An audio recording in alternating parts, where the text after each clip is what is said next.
सो अगर हमारे पास एक मैट्रिक्स खुद हर्मिशियन हो तो उसको अगर हम रियल नंबर से मल्टीप्लाई करते हैं तो हर्मिशियन ही रहता है। अगर उसको हम imaginary number pure imaginary number से मल्टीप्लाई करते हैं तो वो स्क्यू हर्मिशियन बन जाता है। सही है।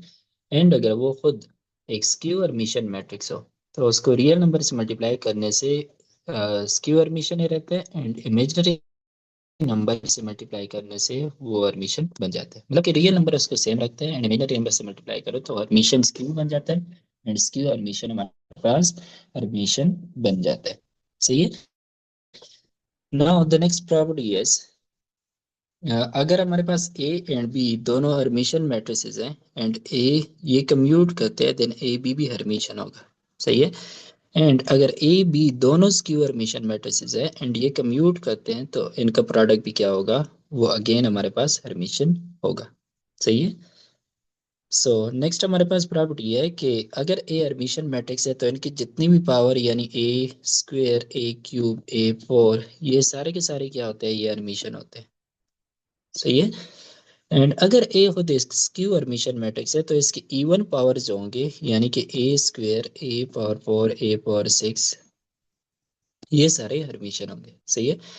और इसके ए अगर स्क्यू हर्मिशियन है तो इसके आड पावर जो होते हैं टू एन प्लस वन मैंने लिखे। सही है। मतलब कि ए क्यूब ए पावर फाइव ये सारे क्या होंगे, स्क्यू हर्मिशियन होंगे हमारे पास। सही है।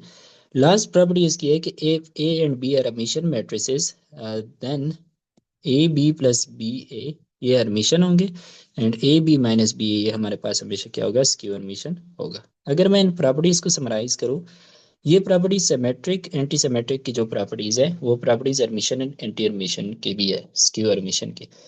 तो एक की याद कर लो, आपको सिमेट्रिक एडमिशन और स्क्यू एडमिशन का याद कर लो।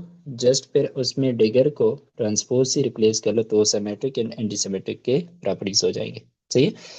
सो समराइज करते हैं प्रॉपर्टीज को। So the first property is कि हमारे पास क्या था कि नल मैट्रिक्स हमारे पास दोनों होते हैं, वो एडमिशन भी होते हैं एंड स्क्यू एडमिशन भी होते हैं। सही है। And A plus A digger form की जितनी भी मैट्रिसेस होती हैं वो हमारे पास सारे क्या होते हैं, वो हर्मिशियन होते हैं। ए प्लस ए डिगर फॉर्म वाले सारे हर्मिशियन होते हैं। सही है। And A minus A digger वाले फॉर्म के सारे स्क्यू हर्मिशियन होते हैं। सही है। एंड नेक्स्ट हमारे पास ये है कि हम किसी भी मैट्रिक्स को उसके half of Hermitian part plus half of skew Hermitian part लिख सकते हैं। सही है। नेक्स्ट प्रॉपर्टी है कि A multiply by A digger, मतलब हर एक मैट्रिक्स अपने डिगर के साथ क्या करता है, कम्यूट करता है। सही है। एंड नेक्स्ट प्रॉपर्टी हमारे पास ये है कि इफ ए बी दोनों हर्मिशियन है देन इनका सम भी हर्मिशियन होगा, इनका डिफरेंस भी हर्मिशियन होगा। सही है। अगर ए बी दोनों स्क्यू हर्मिशियन है तो इसका सम भी स्क्यू हर्मिशियन होगा, डिफरेंस भी स्क्यू हर्मिशियन होगा। सही है। नेक्स्ट ये है कि अगर ए हमारे पास हर्मिशियन मैट्रिक्स है देन इसको अगर हम के मतलब रियल नंबर से मल्टीप्लाई करते हैं तो ये हर्मिशियन ही रहता है। बट अगर इसको हम इमेजिनरी नंबर से मल्टीप्लाई करते हैं तो ये स्क्यू हर्मिशियन बन जाता है।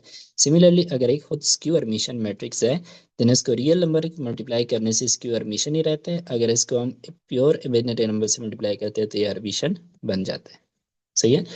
नेक्स्ट हमारे पास ये है कि ए बी मैट्रिसेस अगर दोनों एडमिशन है और वो कम्यूट भी करते हैं उनका प्रोडक्ट देन वो ए बी प्रोडक्ट जो होगा वो हमारे पास हर्मिशियन होगा।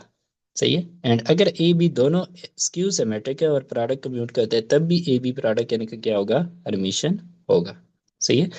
नेक्स्ट प्रॉपर्टी है कि अगर ए खुद एक हर्मिशियन मैट्रिक्स है तो इसकी जितनी भी पावर ए स्क्वेयर ए क्यूब आप कर ले ए फोर तो ये सारे इसके पावर्स हर्मिशियन हो गए अगर ए खुद हर्मिशियन मैट्रिक्स है।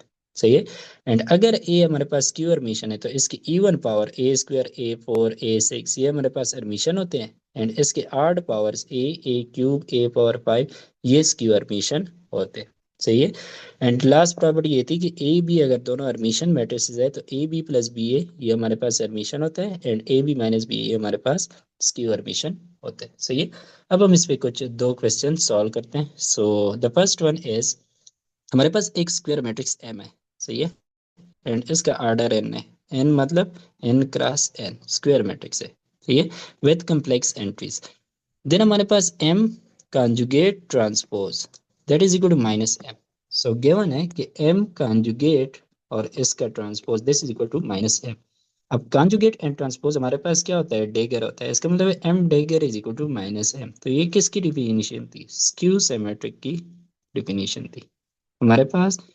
स्क्यू सिमेट्रिक हमारे पास M dagger is equal to minus M होता है। अगर मेरे पास M dagger is equal to M आ गया तो ये मेरे पास क्या होता है, सिमेट्रिक हर्मिशन होता है। सही है, ये मेरे पास हर्मिशन होता है। एंड सॉरी, ये हमारे पास क्या होता है, स्क्यू हर्मिशन होता है। If M dagger is equal to minus M. So यहाँ पे क्या है, ये डेगर है, M dagger is equal to minus M. तो ये मेरे पास क्या है, स्क्यू हर्मिशन है। स्क्यू हर्मिशन को हम एंटी हर्मिशन भी बोलते हैं। सो ये दोनों ऑप्शन ठीक हो गए। सो इससे आपको अंदाजा होगा कि ऑप्शन हमारे पास डी आ गया, क्योंकि दो ऑप्शन ठीक आ रहे हैं। सही है, तो आल ऑफ अबव। तो यहाँ पे अगर आप देखें तो इसके कम्प्लेक्स कंजुगेट उसके माइनस की इक्वल है। सही है, ये कंजुगेट है। और ये आई जे, ये जे आई है, इसका मतलब हमने ट्रांसपोज भी लिया है।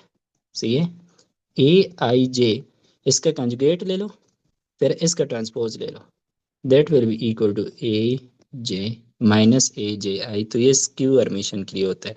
सही है, this is for skew Hermitian.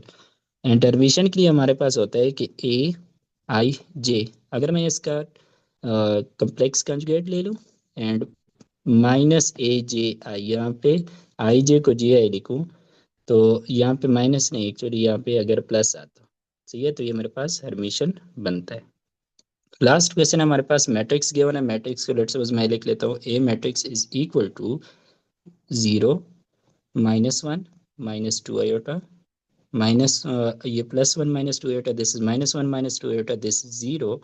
Then हमारे पास ये कौन सा मैट्रिक्स होगा, तो हम क्या कर लेते हैं, इसका डेगर फाइंड कर लेते हैं। सो A dagger is equal to ए का कॉन्जुगेट का होल ट्रांसपोज।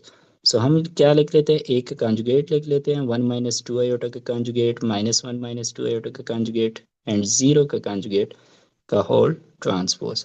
सही है, अब कॉन्जुगेट कैलकुलेट करो, ये 1 + 2 आयोटा हो जाएगा, ये -1 + 2 आयोटा हो जाएगा, दिस विल बी 0, इसका होल ट्रांसपोज।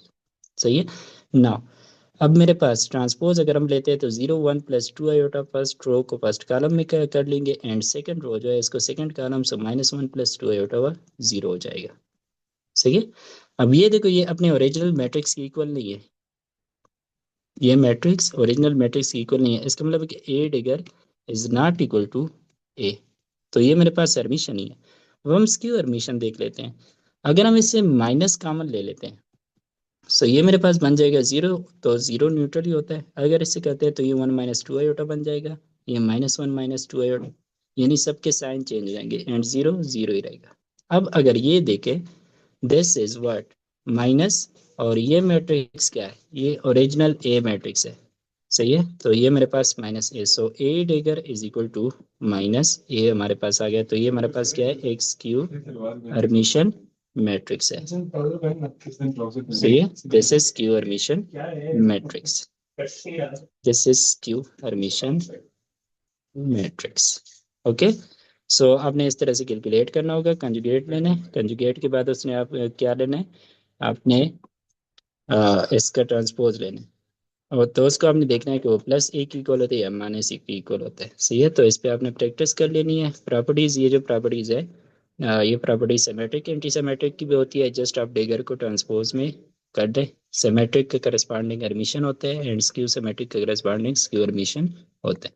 सही है, सो आपके पास ये लेक्चर जो है यहाँ पे एंड होता है चैप्टर मैट्रिसेस का। नेक्स्ट जो चैप्टर हम स्टार्ट करेंगे